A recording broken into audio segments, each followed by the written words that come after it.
ஒவ்வொரு படத்துலையும் வந்து நானும் வடிவேலு காம்பினேஷன்லாம் பார்த்தீங்கன்னா அந்த சிங்கிள் ஷாட் சீன்ஸ் எல்லாம் ரொம்ப ஃபேமஸ்.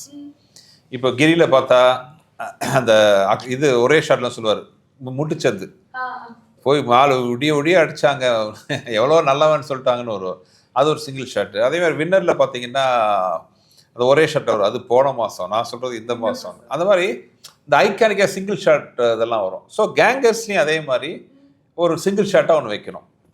ஸோ என்னன்னா அந்த மாதிரி ஒரு வரவேற்பு நல்ல ஒரு அருமையான மேட்டராக இருக்கணும், ரிப்பிட்டேஷனும் ஆகக்கூடாது. அப்போ அது பொறுப்பு அதிகமாகுது. அப்போ என்ன பண்ணலாம்? ஸோ ஒரு கான்செப்ட் வச்சு ஒரு சீன் பண்ணியிருக்காரு. அந்த சீன் படத்தில் பாருங்கள், அவ்வளோ படத்தில் பார்க்கணும். அது ஒரே சிங்கிள் ஷாட்டில் நான் யாரையும் அடித்தது இல்லைங்கிற ஒரு விஷயத்த வச்சு, நீ அடிச்சியா பில்ல ஒரே வார்த்தை கேட்பான், நீ அடிச்சியான்னு ஒரு கேள்வி. அதுக்கு பதில் எப்படி இருக்குன்றத படத்தில் பாருங்க.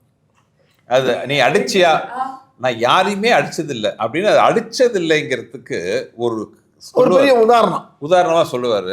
அது வந்து நீங்கள் தேட்டரில் வந்து கை விட்டு விரல விட்டு எண்ண முடியாது எத்தனை அடிச்சது இல்லைன்ட்டு, அவ்வளோ வரும் சிங்கிள். அது வந்து சிங்கிள் ஷாட்டில் நடிச்சிருக்காரு. அது நாங்கள் எல்லாரும் ஆட வாயை பொழுது பார்த்து ஷார்ட் முடிஞ்சோன்னா நாங்கள் பண்ண எல்லாரும் யூனிட்டில் இருந்து அத்தனை பேர் பண்ண வேலை என்ன, எங்களை மாதிரி இதெல்லாம் கை தட்டணும்.